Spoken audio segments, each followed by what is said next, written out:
వాగర్ధావివ సంపృక్తౌ వాగర్ధ ప్రతిపత్తయే జగతః పితరౌ వందే పార్వతీ పరమేశ్వరౌ. యః కర్తా జగతాం భర్తా సంహర్తా మహసాం పతిః ప్రణమామి తమాదిత్యం బహిరంతస్తమోపహం. టీసీఎన్ ప్రేక్షకులకు నమస్కారం. ఈ రోజున ఒక పెద్ద సందేహం మన భారతీయ సనాతన సంప్రదాయంలో సంక్రాంతి మొదలుకొని వినాయక చవితి మొదలుకొని అనేక గొప్పదైనటువంటి ఇతిహాసాలతో కూడుకున్నటువంటి ఆచార సాంప్రదాయాలు పండుగలు మనకి విశేషంగా వస్తున్నాయి. అయితే ఈ పరంపరలో దీపావళి కూడా ఒక విశేషమైనటువంటి పండుగగా మనం చేసుకుంటూ ఉంటాం. ఇది చాలా గొప్పదైనటువంటి పండుగగా ఆనందదాయకంగా మనందరం కూడా చేసుకునేటువంటి గొప్పదైనటువంటి పండుగ. అయితే ఈ దీపావళి అనేటువంటిది ఏమిటి అర్థం? దీపం వళి అంటే దీపాల యొక్క వరుస ఏదైతే ఉన్నదో దాన్ని దీపావళిగా చెబుతాం. అంటే వరుసగా దీపాలు వెలిగించి ఒక తోరణంలా అలంకరింపజేసి ఒక చక్కటి తేజోవంతమైనటువంటి కాంతిని ప్రసరింపజేసేటువంటి దీపాలను వెలిగిస్తూ అంధకారం అంటే అజ్ఞానమనే అంధకారాన్ని చీకటిని పారద్రోలి జ్ఞానమనేటువంటి కాంతిని ప్రసాదించేటువంటి ఒక సూచికగా మనం దీపాన్ని చెబుతూ ఉంటాం. అందుకే దీపావళి అంటాం. ఇక్కడ చీకటి రాత్రులు చాలా విశేషంగా ఉంటూ ఉంటాయి. దట్టమైనటువంటి చీకటి వచ్చేటువంటి ప్రారంభ కాలం కాబట్టి ఈ దీపావళి అనేటువంటిది మనకి సహజ సిద్ధంగా మనం ఆలోచించినట్లయితే కనబడుతూ ఉంటుంది, సైంటిఫిక్గా కూడా. అయితే ఇక్కడ ఈ దీపావళి అనేటువంటిది ఎలా వచ్చింది, అసలు ఎలా చేస్తున్నాం అనేటువంటిది ప్రజల్లో చాలామందిలో సందేహం ఉంది. ఈ సందేహాన్ని నివృత్తికి చేసుకునేటువంటి సందర్భంలో ముందర ధర్మాన్ని తెలుసుకున్నాం. ఆచరణ యోగ్యమా కాదా, అది అసక్తమా సక్తమా, అనుసరణీయమా కాదా అనేటువంటి విషయాల గురించి ఇందులో తెలుసుకుందాం. తర్వాత ఆలోచించవచ్చు. అసలు ధర్మం తెలియాలి. ధర్మం ఆచరిస్తే, ధర్మం తెలిస్తే ఒకసారి కాతే రెండోసారి అయినా ఆచరించడానికి ప్రయత్నం చేస్తాం. ఇదిగో ఈ సందర్భంలోనే మనకి ఈ సంవత్సరం ఆశ్వేజ బహుళ అమావాస్య దీపావళిగా చెప్పుకుంటూ ఉంటాం కదా. ఈ దీపావళి గురించి 20వ తారీఖు 21వ తారీఖు ఎప్పుడు చేయాలి అనేటువంటి సందేహం పంచాంగాల యొక్క వ్యత్యాసం వల్ల అనేక పంచాంగాలలో రకరకాలైనటువంటి స్థితులలో రాయడం వల్ల అనుమానం అనేటువంటి ప్రజలకి. ఎందుకంటే అనుసరణీయం మనం ఆచరించేటువంటిది అంతా కూడా పంచాంగము, తిథి, వార, నక్షత్ర, యోగకరణాలు కలిసి ఉన్నటువంటిది ఆచరిస్తూ ఉంటాం. కాబట్టి ఈ పంచాంగంలో రకరకాలుగా ఉండడం వల్ల ఏ రోజున చేయాలి అనేటువంటి అనుమానం అనేటువంటిది అందరికీ కలుగుతోంది. కాబట్టి దాని యొక్క విశ్లేషణ, దాని యొక్క వివరణ మనం తెలుసుకుందాం. అందుకోసమే అసలు మామూలుగా ఈ దీపావళి అనేటువంటిది ప్రాగ్జ్యోతిష పురము అనేటువంటి దాన్ని పరిపాలిస్తున్నటువంటి మన ఇప్పుడు అనుకునేటువంటి నరకాసుర వధ అంటాం కదా. నరకాసురుడిని వధించిన, సత్యభామ వధించిన కారణంగా అందరూ పండగ చేసుకుంటూ ఉంటాం. అందుకోసం ఒక రాక్షసుడు, ఒక దానవుడు మరణం పొందిన కారణంగా, నాశనమైన కారణంగా ఆనందహేళతో దీపాలు వెలిగించుకుంటున్నారు. ఈ టపాసులు కాలుస్తారు అనేటువంటి ఆలోచన రాను వచ్చినటువంటి తప్ప పూర్వం కాదు. కేవలం దీపాలు పెట్టడం మాత్రమే, దివిటీలు కొట్టడమే ఉల్కా దానము అంటాం దాన్ని. ఉల్కా ప్రదర్శన, ఆ ఉల్కా ప్రదర్శన ఏదైతే ఉన్నదో దానిని మాత్రమే మనం ఆలోచనగా చేసుకునేవాళ్ళం. అయితే ఇది కాలక్రమేణా పెద్ద విశేషమైనటువంటి శబ్దాలు చేస్తూ ఈ టపాసులు పేల్చడం అనేటువంటిది, అనేక రకాల బాంబులు పేల్చడం అనేటువంటిది, తారాజువులు, చుచ్చుబుడ్లు లాంటివి ఏవో కాల్చడం అనేటువంటిది కాంతిని మరింతగా చూసేటువంటి ఒక పరిస్థితి. అంతేకాదు పర్యావరణ పరిరక్షణ కూడా ఇందులో ఉంది. మన భారతీయ సంప్రదాయంలో ప్రతిదీ కూడా ఒక గొప్పదైనటువంటి ఆలోచనతోటి చేసినటువంటివే. కాబట్టి ఇందులో ప్రత్యేకించి ఒక పర్యావరణ పరిరక్షణ. ఇప్పటికే ఈ వర్షాకాలం వెళ్ళి శరత్కాలంలో మంచు పడే సందర్భంలో అనేక రకాలైనటువంటి సూక్ష్మక్రిములు వ్యాపకమై గ్రామంలోకి ప్రవేశిస్తూ ఉంటాయి. ఈ సందర్భంలో వాటి నుంచి రక్షింపబడడం కోసం అనేక రకాలైనటువంటి గంధకము, సూర్యకారము అంటాం కదా, ఇలాంటి అనేక రకాలైనటువంటి ద్రవ్యాల ద్వారా, అనేక రకాల మూలికల ద్వారా వాటిని దూరంగా పంపించడం, వాటిని రక్షణ పొందడం, వాటి ద్వారా రక్షణ పొందడం, ఆరోగ్య పరిరక్షణ అనేటువంటిది ఈ టపాసులు కాల్చడం, దీపాలు పెట్టడం, ఇవన్నీ కూడా ఆచారంగా తర్వాతగా మనకు వచ్చి ఈ జ్యోతిష్ పురము అనేటువంటి నగరము అనేటువంటి ఈ నగరాన్ని పరిపాలించేటువంటి నరకాసురుడు రాజు అయినప్పటికీ కూడా రాక్షసుడు, దానవ లక్షణం. అంతేకాదు భూదేవికి పుట్టినటువంటి వాడు, అమ్మ విష్ణుమూర్తికి భూదేవికి జనించినటువంటి వాడిగా ఈ నరకాసురుడిని మనం చెప్పుకుంటూ ఉంటాం. అయితే భూదేవిని రక్షించడానికి వరాహమూర్తిగా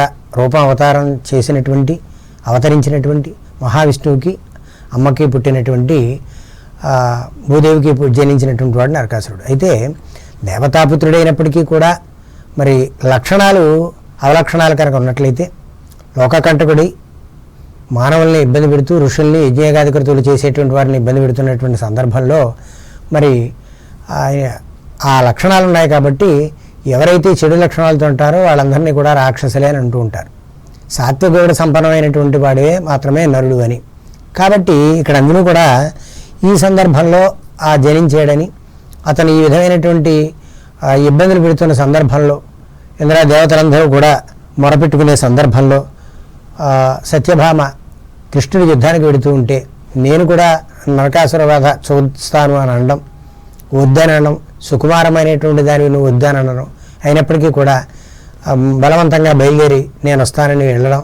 ఆ విధంగా సత్యభామ తనదైనటువంటి శైలిలో, స్త్రీలు కూడా మహాశక్తివంతులు, యుద్ధ నైపుణ్యం కలిగినటువంటి వాళ్ళు తమ యొక్క సమస్తమైనటువంటి రసాలతోటి కూడా కేవలం శృంగార అంద సౌందర్యాలు మాత్రమే కాదు, వీరత్వము ధీరత్వము అనేటువంటివి కూడా స్త్రీలకు ఉన్నాయి అనేటువంటిది నిరూపణ చేయడం కోసమే అమ్మవారి యొక్క ప్రవేశం అనేటువంటిది ఆ యుద్ధరంగంలో జరగడం జరిగింది. ఆ విధంగా నరకాసురుని అనేటువంటి వాడిని సంహరించడం, ఆ కారణంగా మనం అందరం కూడా ఆనందంగా చేసుకుంటున్నామని. కానీ దీనికి అంతర్యమైనటువంటి మరొక యథార్థమైనటువంటి కథ కూడా ఉన్నది. అయితే ఈ విధంగా అసలు నర అంటే ఏమిటి అనేటువంటిది మనం సూక్ష్మంగా తెలుసుకుంటే, నర అంటే మానవుడు కదా, నరకాసురుడు అంటాం. నర అంటే మానవుడు, కాసు అంటే ఏమిటి, ధనం. అలా సంధి చేసినట్లయితే అదంటే కొంచెం అతిశయోక్తిగా ఉంటుంది, కానీ అయినప్పటికీ కూడా నర అంటే మానవుడు, కాసు అంటే ధనము అని అర్థం కదా మనకి, కాసు. అలాగే సుర అంటే మద్యము అంటాం, కానీ మద్యం అంటే మత్తునిచ్చేటువంటి పదార్థం, కానీ అది కాదు, సోమపానము అంటారు. దేవతలు స్వీకరించేటువంటిది సోమపానము అంటారు. అయినప్పటికీ కూడా మన వాళ్ళు ఆ విధంగా అర్థాన్ని తీసుకుంటూ సుర అనేటువంటి దాన్ని తీసుకుంటున్నారు అని. అంటే సురులు అంటే దేవతలు. అయితే ఇక్కడ సుర అనేటువంటిది మద్యంగా స్వీకరిస్తున్నటువంటి సందర్భంలో, దాన్ని ఆరోపణలో అనుకుంటున్న సందర్భంలో అందరూ కూడా ఈ ఆలోచనలో ఉంటారు. కాబట్టి ధనానికి, మధువుకి, సురము అంటే మధువు కదా, కాబట్టి అక్కడ సోమపానం అనేటువంటి దేవతలు స్వీకరించారు, అది వేరే అర్థం ఉన్నప్పటికీ కూడా ఇది స్వీకరించడం వల్ల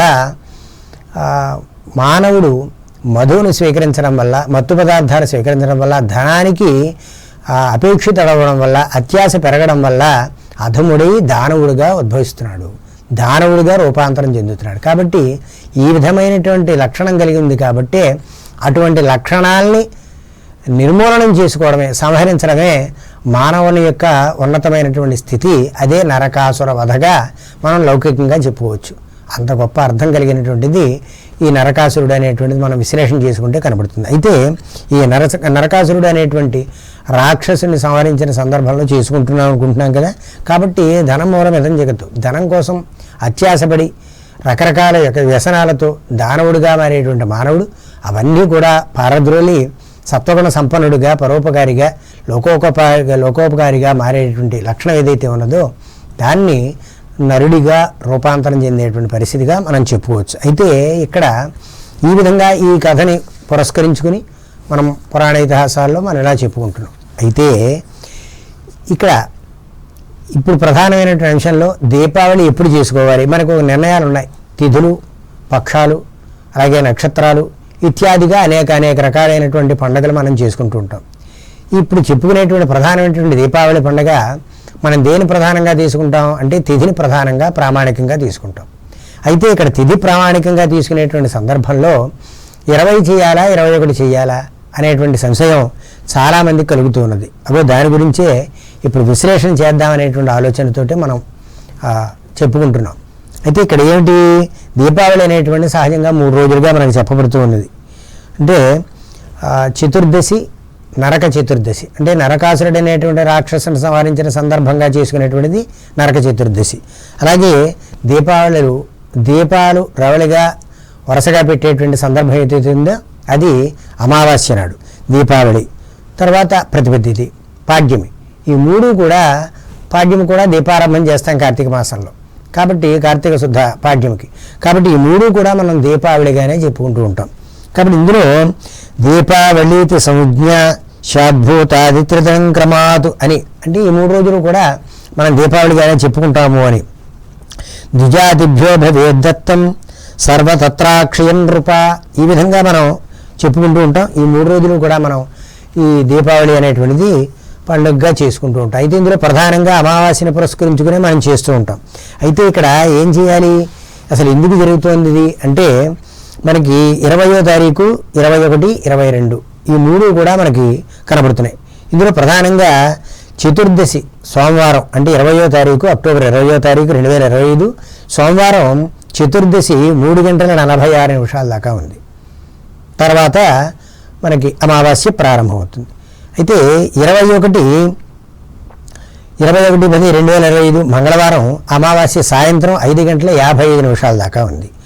అయితే 22వ తేదీ బుధవారం పాడ్యమి రాత్రి 8:17 దాకా ఉంది. అయితే మనం ఇక్కడ ఆలోచించవలసింది ఏమిటయ్యా అంటే, ఈ మహాభారతంలో చెప్పినటువంటి విధానంగా దీపావళితి సంజ్ఞాస్యాద్భూతాది త్రిదనం క్రమాత్ అని అనుకుంటూ ఉంటాం కదా, అలాగా ఇందాక చెప్పినట్టుగానే 3 రోజులు కూడా అనుకుంటూ ఉంటాం. అయితే అపరాహ్నంలో ధర్మంగా శ్రాద్ధం చేయాలి. అంటే అపరాహ్నంలో అసలు ఇప్పుడు ఈ దీపావళి అనేటువంటిది ఎలా వచ్చింది అంటే, టపాసులు పేయించుకోవడం అనేటువంటిది ప్రధానమైనటువంటి అవసరం కాదు. ఎప్పుడైతే పితృదేవతలు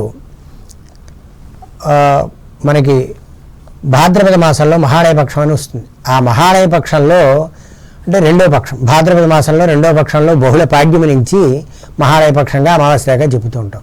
ఆ మహాళయ పక్షానికి అంటే అగ్నిదగ్ధేభ్య అంటే అగ్నిలో హతమైపోయినటువంటి వాళ్ళు, తెలుసు తెలియకు ఎక్కడికో వెళ్ళిపోయి కనపడినటువంటి వాళ్ళు, అలా మరణం పొందినటువంటి వాళ్ళు, లేక నదుల్లో ప్రవాహాల్లో కొట్టుకుపోయినటువంటి వాళ్ళు, అడవుల్లో మారిపోయినటువంటి వాళ్ళు, ప్రయాణాల్లో ఎక్కడికో వెళ్ళిపోయి మళ్ళీ కనపడినటువంటి వాళ్ళు, ఇలా ఎలా అయితే మరణం చెందారో వాళ్ళందరికీ మహాలయ పక్షంలో వాళ్ళకి తృప్తి పొందడం కోసం, వాళ్ళు ఆ పితృదేవతలకి శాప విమోచనం కలగడం కోసం, ఆ పైతృక దోషం పోవడం కోసం వాళ్ళందరికీ కూడా కార్యక్రమాలు, ఆర్థికాది కార్యక్రమాలు చేస్తూ ఉంటాం. అయితే వాళ్ళు ఎప్పటిదాకా ఉంటారు అంటే, ఇగో ఈ ఆశ్వీజ బహుళ అమావాస్య దాకా ఉంటారు. కాబట్టి అప్పటి నుంచి ఉన్నటువంటి ఇప్పటిదాకా ఉండేటువంటి పితృదేవతలకి మార్గదర్శకం చేయడం అనేటువంటిదే ఉల్కా ప్రదర్శన అంటాం. ఈ ఉల్కా ప్రదర్శనం అనేటువంటిది మనం చేస్తూ ఉంటాం. ఉల్కా అంటే ఏంటి, దివిటీలు కొట్టడం అంటాం కదా, ఇవి రకరకాలుగా ఉంటూ ఉంటాయి. ఈ దివిటీలు అనేటువంటివి ఈ ఉల్కా దర్శనం చేయడం ద్వారా, అవి చూపించడం ద్వారా వారికి వారి వారి లోకాలకు వెళ్ళడం కోసం మార్గాన్ని సూచించేటువంటి ఒక ప్రక్రియ ఏదైతే ఉందో అదే ఈ దివిటీలు కొట్టేటువంటి ఉల్కా ప్రదర్శన అనేటువంటిది మనకి జరుగుతుంది. ఉల్కా ప్రదర్శన ఇది జరుగుతూ ఉంటుంది. కాబట్టి దీన్ని పురస్కరించుకుని, అంటే ఏమిటి, ఉత్తరాదినేమో లక్ష్మీదేవి యొక్క ఆరాధన చేయడం, అర్చన చేయడం అనేటువంటిది ప్రధానాంశంగా ఉంది. కానీ మనకి దక్షిణాదిని ఈ ప్రాంతానికి పితృదేవతల తృప్తి కోసం చేసేటువంటి ప్రక్రియ ఏదైతే ఉందో అది ఈ దీపావళికి మనం చేసుకుంటూ ఉంటాం. కాబట్టి ఆ టపాసుల మాట ఎలా ఉన్నప్పటికీ కూడా అపరాహ్నకాల వ్యాప్తకమై ఉన్నటువంటి అమావాస్య మాత్రమే ఈ కార్యక్రమాన్ని దీపావళిగా మనం జరుపుకోవాలి. మనకి చాలామంది లోకంలో చీకటి రాత్రి కదా, ఆ రాత్రి అంధకారాన్ని పారద్రోలకం కోసం వెలుగుని పెడుతున్నాం కదా, కాబట్టి రాత్రి గల అమావాస్య ప్రమాణము అనేటువంటి ఒక ఆలోచనలో ఉన్నారు.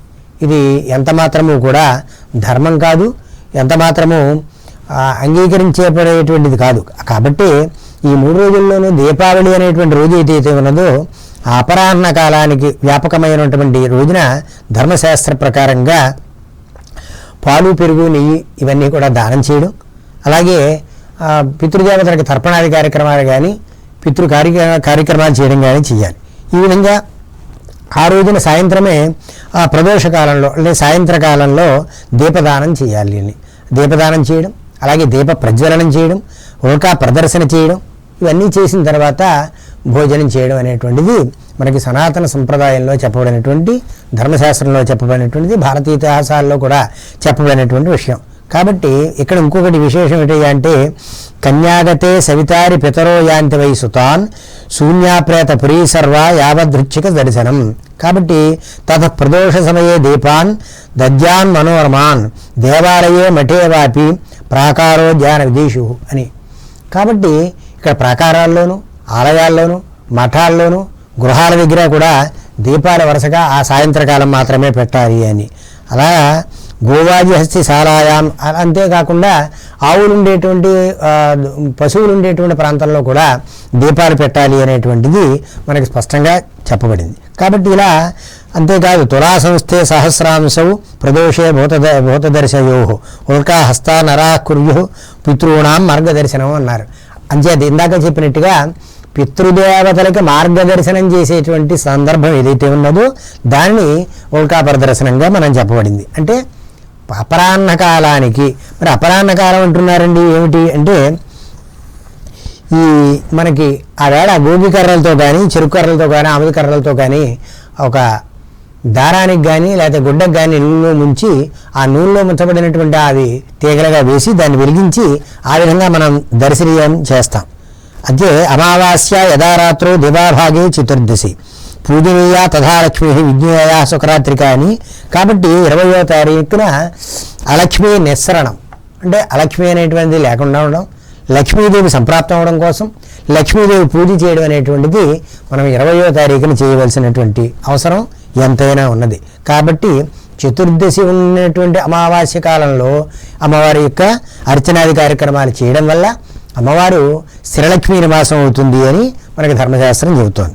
అలాగే ఈ ఆశ్వేష బహుళ చతుర్దశి చంద్రోదయ కాలం ఎందు ఉండాలి. చతుర్దశి చంద్రోదయ కాలానికి ఉన్నట్టు సందర్భంలో మనకి ఈ చతుర్దశి అనేటువంటిది మనం చేస్తూ ఉంటాం. కాబట్టి ఉదయం చతుర్దశి గడియల్లోనూ అభ్యంగన స్నానం చేయాలి. లేకపోతే ఆ చతుర్దశి గడిలో ఉన్న సందర్భంలో ఉదయకాలంలో కనుక అభ్యంగన స్నానం చేయకపోతే రౌరవాది మహానరకాలు కూడా అనుభవించేటువంటి పరిస్థితి వస్తుంది అని కూడా మనకి ధర్మశాస్త్రంలో చెబుతోంది. అలాగే స్కాంద పురాణంలో వత్సరాదౌ వసంతాదౌ బలిరాజ్యే తథైవచ తైలాభ్యంగమ కుర్వాణో నరకం ప్రతిపద్యతే అని. అంచేత ఈ పవిత్రమైనటువంటి రోజుల్లో ఖచ్చితంగా మనం వసంతకాలంలో వత్సరాదులు ఇవన్నీ కూడా మనం ఆ రోజుల్లో తప్పనిసరిగా స్నానం ఆచరించాలి, అభ్యంగన స్నానం అని చెప్పేసి మనకి ధర్మశాస్త్రం చెబుతోంది. అయితే ఇక్కడ ఇందాక అపరాహ్నము అనుకుంటున్నాం. మరి అపరాహ్నం అంటే ఏమిటి? చతుర్దశి అపరాహ్న సాయంకాల అమావాస్య ఉంటే, చతుర్దశి ఉండి అపరాహ్న కాలంలో అమావాస్య ఉంటే ఆ రోజున దివిటీ కొట్టడం, ఉల్కాదానం చేయడం అనేటువంటిది తద్వారా శస్త్రహతమైనటువంటి మరణించినటువంటి వారు ఎవరైతే ఉన్నారో వాళ్ళకి సుగమమైనటువంటి స్వర్గమోక్ష ప్రాప్తి కలుగుతుంది అని చెప్పబడింది. కాబట్టి కానీ సహజంగా మరణం పొందిన వారికి కాదు, ఇలాంటి వాళ్ళ కోసం మాత్రమే ఆ వేళ ఉల్కాదానము అనేటువంటిది, ఈ దివిటీ కొట్టడం అనేటువంటిది మనకి చెప్పబడినటువంటిది అర్థమవుతోంది. కాబట్టి 20వ తేదీ ప్రదోషకాల అమావాస్య ఉందని దివిటీలు కొడితే ఎంత మాత్రము కూడా పితృదేవతలు ఆనందపడరు సరికదా, శపించి పెడతారట. ఇంతటి పొరపాటు మనం వర్షగోవిందులో స్పష్టంగా చెప్పబడింది. కాబట్టి మనం కొంత తిథిని ఆ వ్యత్యాసాలు మనం తెలుసుకుని ఎదరికి వెళ్ళవలసినటువంటి అవసరం ఎంతైనా ఉంది. కాబట్టి ఏదైనప్పటికీ కూడా అంతేకాదు, దానికి తార్కాణంగా మన కార్య కూడా చెప్పారు. భూతాహే ఏ ప్రకుర్వంతి ఉల్కాగ్రహమాచేతస నిరాశా పితరో యాంతి శాపం దత్వా సుదారుణం. కాబట్టి శపించడమే కాదు, చాలా దారుణమైనటువంటి బాధను కూడా వాళ్ళు అనుభవిస్తారట ఇలా తిథి కాని సందర్భంలో, ధర్మం కాని సందర్భంలో చేస్తే. కాబట్టి 21వ తేదీన అపరాహ్న క్రియ పితృపూజలు చేయడం, రాత్రి కాలంలో సాయంత్రకాలంలో ప్రదోషకాలంలో ఒక ప్రదర్శన చేయడం అనేటువంటిది ధర్మంగా మనకు కనబడుతోంది. అయితే కొంత లోతుగా విశ్లేషణ చేస్తే అక్టోబర్ 20వ తేదీ సోమవారం మధ్యాహ్నం 3:44 దాకా అమావాస్య ఉన్నది. అయితే అమావాస్య ప్రారంభమై 21 మంగళవారం సాయంత్రం 5:54 దాకా ఉంది స్పష్టంగా. అంటే 3:44 దగ్గర నుంచి 21వ తారీఖున 5:54 దాకా రాత్రి అమావాస్య ఉంది. అంటే 20వ తేదీ రాత్రి దీపావళి ఉందనడం ఇది పొరపాటు. కాబట్టి రాత్రి గల అమావాస్య అనేటువంటిది ప్రమాణం కాదు, కానీ అపరాహ్న వ్యాప్తి కలిగినటువంటి అపరాహ్నంలో ఉండాలి. అసలు మరి అపరాహ్నం అంటే ఏమిటి? దీని గురించి కొన్ని పంచాంగాల్లో 1:37 దాకా చతుర్దశి ఉందని ఇలా రకరకాలుగా చెబుతున్నారు. అయితే మధ్యాహ్నం 1:02 నుంచి 3:22 వరకు అపరాహ్న వ్యాప్తి ఉన్నది. ఇది మనం గమనించాలి. కాబట్టి అపరాహ్నం అంటే ఏమిటి? ఇది అపరాహ్న భాగంలో కొంత భాగం. అయితే అపరాహ్నం అంటే ఏమిటి? అసలు ఇది ఎలా లెక్కెడతాం? ఈ సంశయాలన్నీ ఎందుకు వస్తున్నాయి అంటే పూర్వగణిత దుర్గణితాల యొక్క వ్యత్యాసాల వల్ల వస్తున్నాయి. ఎవరి ఆభిజాత్యం వాళ్ళు ప్రదర్శించేటువంటి ప్రయత్నంలో జరుగుతోందేమో, కానీ యథార్థంగా ఇప్పుడు ఈ అపరాహ్న కాలం ఎలా లెక్కెట్టాలి? అపరాహ్న కాలానికి అమావాస్య తిథి ఉండాలి, దానికి ఈ దీపావళి ప్రమాణం. అయితే ఇక్కడ అపరాహ్న కాలం అంటే ఏమిటి? మనకి 5 విధాలుగా కాలాలను విభజించారు. ఉదయం నుంచి సాయంత్రం వరకు అహం అంటే రోజు. పగటి కాలాన్ని 5 భాగాలుగా విభజించారు. అది పితృతిథి ఈ విధంగా ఉంటుంది. ఎలాగా అంటే దిన ప్రమాణం ఎలాగా? ప్రాతకాలము, సంగమ కాలము, మధ్యాహ్న కాలము, అలాగే అపరాహ్న కాలము, సాయంకాలము, ఇలా 5 భాగాలుగా ఉన్నాయి. ప్రాతకాలం ఎప్పుడు ఉదాహరణకు ఆలోచించినట్లయితే, ఉదాహరణకి ఉదయం 6:01 అనుకోండి, సూర్యాస్తమయం 5:43. ఇలా ఎక్కరిస్తే 11 గంటల దరిదాపుగా 43 కనుక కాల వ్యవధి కనుక వచ్చినట్లయితే దాన్ని 5 భాగాలు చేస్తే 5 భాగాల్లో 4వ భాగం ఏదైతే ఉన్నదో అంటే ప్రాతకాలం, సంగమకాలం, మధ్యాహ్న కాలం దాటిన తర్వాత అపరాహ్న కాలం వస్తుంది. ఆ అపరాహ్న కాలంలో అమావాస్య వ్యాప్తకమై ఉండాలి అని అంటే దాదాపుగా అంటే సూర్యోదయం నుంచి 7:05 దరిదాపుగా ఈ కాలం ఉంటుంది. అంటే మధ్యాహ్నం 1:02 నుంచి మనకి అపరాహ్న కాలము ఉంటుంది. అదిగో ఆ సమయానికి అమావాస్య కనుక ఉన్నట్లయితే అది ఎప్పటిదాకా ఉంటుంది? 3:22 దాకా ఉంటుంది.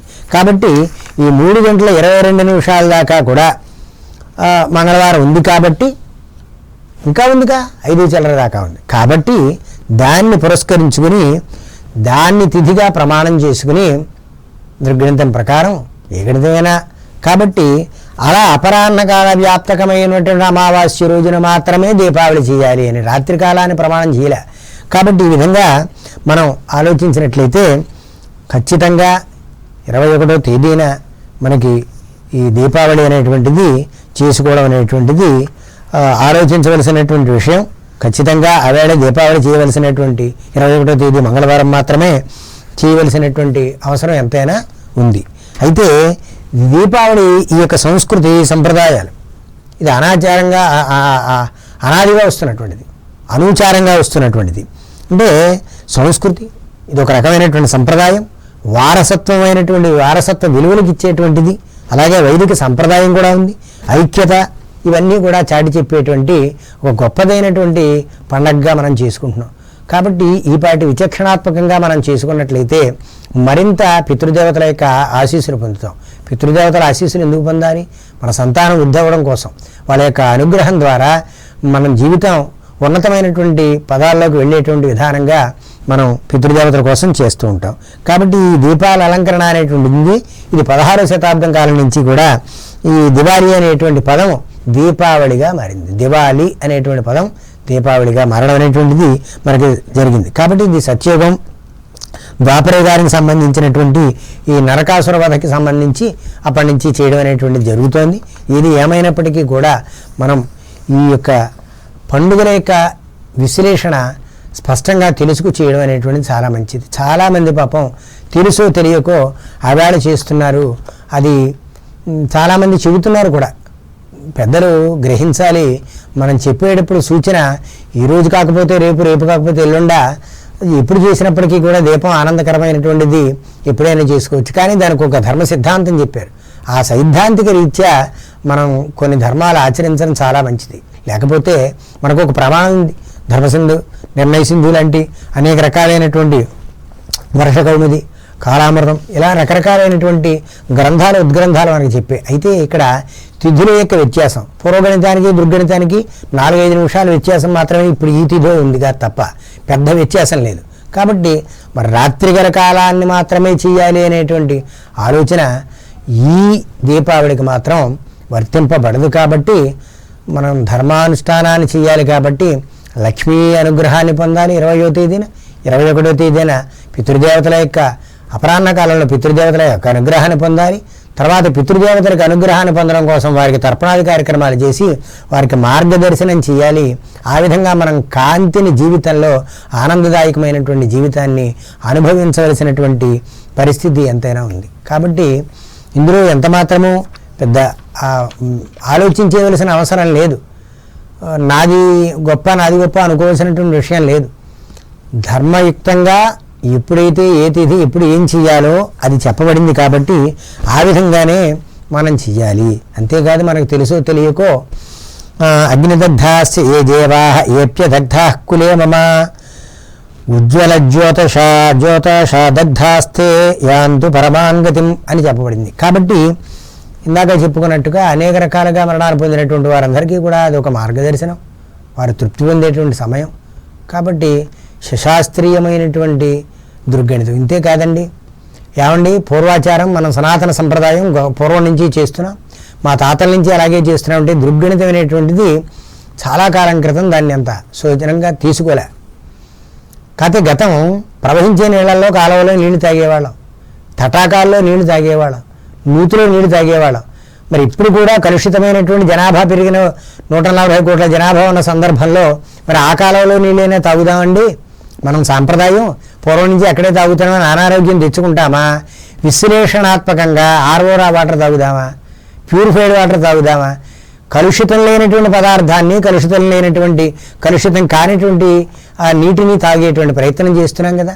మరి ఇప్పుడు దుర్గణితం అనేటువంటి భావనలో స్పష్టంగా ప్రస్ఫుటంగా మనకు తెలిసినటువంటి యథార్థమైన కాలగణనాన్ని గమనించుకుని తద్వారా మనం తృప్తికరమైనటువంటి సంపూర్ణమైనటువంటి మలినం లేనటువంటి పదార్థాన్ని స్వీకరించడం, నీళ్లను తాగడం, పండుగలు చేయడం ధర్మం కదా.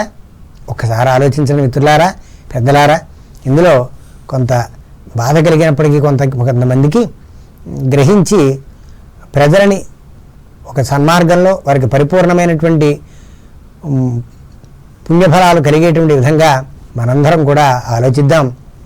ఆ విధంగా పండగల్ని ఆచరిద్దాం. నమస్కారం.